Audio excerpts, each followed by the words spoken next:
નમસ્કાર મિત્રો, આજનો વિડીયો શરૂ કરતા પહેલાં હું તમને બધાને એક નાનકડો પ્રશ્ન પૂછવા માંગુ છું. શું તમે ક્યારેય વિચાર્યું છે એક મા પોતાના બાળકને જન્મ આપવાથી લઈને તેને મોટો કરવા સુધી કેટલો સંઘર્ષ કરે છે? 9 મહિના સુધી પોતાની કોખમાં રાખે છે, પછી રાતોની રાતો જાગી તેને ઉછેરે છે. માતા પોતાના સપનાઓ ભૂલી અને બાળકના સપનાઓ પૂરા કરવામાં મહેનત કરે છે.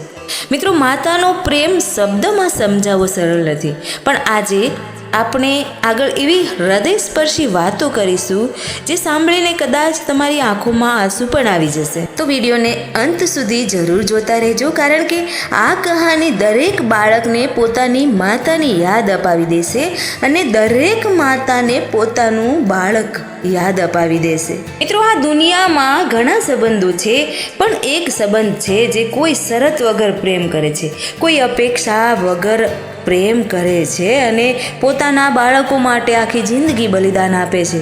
એ સંબંધ છે માતાનો. બાળક જન્મે તે પહેલાં જ એક માતાનો સંઘર્ષ શરૂ થઈ જાય છે. 9 મહિના સુધી તે બાળકને પોતાની કોખમાં રાખી દુઃખ, તકલીફ, ઊંઘની અછત બધું સહન કરે છે.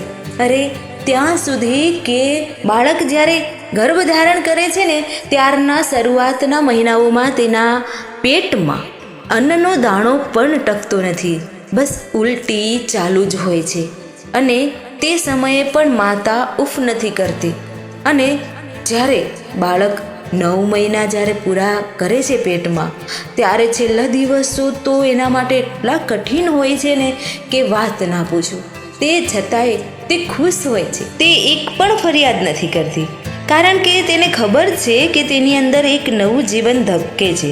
બાળક જ્યારે જન્મે છે ને, ત્યારે દુનિયા માટે કદાચ તે સામાન્ય દિવસ હોય છે, પણ એક માના જીવનમાં તે દિવસ સૌથી મોટો દિવસ હોય છે. જ્યારે બાળક પ્રથમ વખત રડે છે ને, ત્યારે માની આંખમાં જે આંસુ આવી જાય છે ને, તે દિવસથી લઈને બાળકને જ્યાં સુધી મોટું ના થાય ને, ત્યાં સુધી એક માની સાચી પરીક્ષા શરૂ થાય છે. ઘણા બાળકો એવા હોય છે કે દિવસે સૂતા રહે અને રાત્રે જગાડે છે, તો પણ માતા ઉફ નથી કરતી. ઊંઘ તોડીને પણ ઉઠીને બાળકને ધવરાવે, રમાડે, પોતે પણ આખી રાત જાગે છે. બાળકને તાવ આવે તો આખી રાત જાગીને તેની બાજુમાં બેઠી રહે છે. ઘણા વખત એવું પણ થાય છે કે ઘરમાં બાળકને જ્યારે ખાવું નથી ભાવતું ને, તો મા પણ ખાવાનું ત્યજી દે છે. મિત્રો, બાળકને દુનિયા જીતવા જોવા માટે માતા પોતાની આખી જિંદગી લડી જાય છે અને ક્યારેક બાળક મોટું થઈને માને ભૂલી જાય છે, પણ માતા આખી જિંદગી બાળકને યાદ રાખે છે, કોઈ દી ભૂલતી નથી. માતાનો આશીર્વાદ હોય ને તો મુશ્કેલ રસ્તા પણ સરળ બની જાય છે. બાળકના નાના નાના સપના પૂરા કરવા માટે માતા મોટા મોટા સપના ત્યાગી દે છે. મિત્રો, ક્યારેક આપણે વિચારીએ છીએ કે આ દુનિયામાં સૌથી મજબૂત માણસ કોણ છે, પણ સાચી વાત કહું ને તો દુનિયાની સૌથી મજબૂત વ્યક્તિ એક મા હોય છે. જ્યારે બાળક નાનું હોય છે ને, ત્યારે ચાલતા શીખે ત્યાં સુધી માતાની આંગળી પકડીને ચાલે છે, અને જ્યારે બાળક મોટું થાય છે ને, ત્યારે માતા પાછળ ઊભી રહીને તેની સફળતાની પ્રાર્થના કરે છે. ઘણા વખત એવું પણ બને છે કે બાળક પોતાની જિંદગીમાં એટલું વ્યસ્ત થઈ જાય છે કે તે માતાને ભૂલી જાય છે, પણ માતા દરરોજ ભગવાન પાસે માત્ર એટલું જ માંગે છે કે ભગવાન, મારા બાળકને હંમેશા ખુશ રાખજો. મિત્રો, આ દુનિયામાં ઘણા લોકો મળશે જે આપણાથી કંઈક અપેક્ષા રાખશે, પણ એક માતા એવી છે જે આખી દુનિયામાં જિંદગી જ આપે છે, એના બદલામાં કંઈ માંગતી નથી. મિત્રો, માતાનો સંઘર્ષ ત્યારે વધી જાય છે જ્યારે તે નોકરી પણ કરતી હોય અને બાળક પણ નાનું હોય. સવારથી જ તેની દોડધામ શરૂ થઈ જાય છે. એક બાજુ ઘરનું કામ, બીજી તરફ ઓફિસની જવાબદારી અને સૌથી મોટી ચિંતા નાનું બાળક. ઘણા ઓફિસમાં કે સ્કૂલમાં કે જ્યાં નોકરી કરતા હોય તે જગ્યા પર નાના બાળકને લાવવાની મનાઈ હોય છે, પરવાનગી નથી હોતી. માતા મજબૂરીમાં બાળકને ઘરે છોડીને જાય છે. અને ત્યારે મિત્રો, જ્યારે બાળક રડે છે ને, ત્યારે માતાનું હૃદય પણ ત્યાં જ રડતું હોય છે.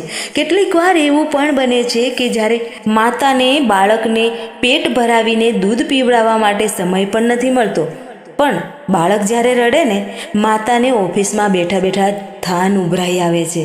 અંદરથી હૃદય તૂટી જાય છે, પણ તે પોતાની આંખના આંસુ છુપાવીને કામ કરતી હોય છે, કારણ કે તેને ખબર હોય છે કે તેની મહેનત તેના બાળકના ભવિષ્ય માટે છે. મિત્રો, આવો સંઘર્ષ કદાચ દુનિયામાં કોઈ પણ માણસ સમજી ન શકે, પણ એક નોકરી કરતી મહિલા, એક મા દરરોજ આ લડાઈ લડી રહી છે. અને આ વાત એક મહિલા, એક મા ચોક્કસથી સમજશે. મિત્રો, નોકરી કરતી માતાનો સંઘર્ષ ઘણીવાર દુનિયાને દેખાતો નથી. સવારમાં જ્યારે તે કામ પર જવા તૈયાર થાય છે, ત્યારે નાનું બાળક તેની ગોદમાં આવવા માટે હાથ ફેલાવે છે, રડે છે, પણ મજબૂરી એવી હોય છે ને કે બાળકને છોડીને માતાને જવું પડે છે. બાળકને કદાચ સમજ નથી પડતી કે તેની મા તેને છોડીને કેમ જઈ રહી છે, પણ માતાનું હૃદય અંદરથી તૂટી રહ્યું હોય છે. મિત્રો, જ્યારે નાનું બાળક ઘેર રડે છે ને, ત્યારે ઘણી વખત ઓફિસમાં બેઠેલી માતાને એ અનુભવ થાય છે. બાળકને ભૂખ લાગી હોય ને તે ખબર પડે છે માને, પણ પરિસ્થિતિ એવી હોય છે કે તે તરત પોતાના બાળક પાસે જઈ નથી શકતી. તે સમયે માતા પોતાના આંસુ પોચા કરી ફરી કામમાં લાગી જાય છે, કારણ કે તેને ખબર છે કે આજની મહેનત તેના બાળકના આવતીકાલ માટે જ છે. મિત્રો, એક કામ કરતી મહિલા, એક કામ કરતી માતા દરરોજ 2 યુદ્ધ લડે છે, એક જવાબદારીઓનું અને બીજું માતૃત્વનું. મિત્રો, તમારી જિંદગીમાં પણ તમારી માતા છે તો આજે જ જઈને એમને એકવાર પ્રેમથી કહો, માં, તમે મારા માટે બધું જ છો. કારણ કે દુનિયામાં ઘણી વસ્તુઓ ફરીથી મળી શકે છે, પણ માતા ફરીથી નથી મળતી. જો તમને આ વાત દિલને સ્પર્શ કરી ગઈ હોય તો વિડીયો જરૂર શેર કરજો, જેથી વધુ લોકો પોતાની માતાની કદર કરતા શીખે. અને આવી જ સંસ્કારભરી અને પ્રેરણાદાયક વાતો સાંભળવા માટે આપણી ચેનલ સત્ય હી સનાતનને જરૂર સબસ્ક્રાઈબ કરજો. ધન્યવાદ મિત્રો. જય શ્રી રામ.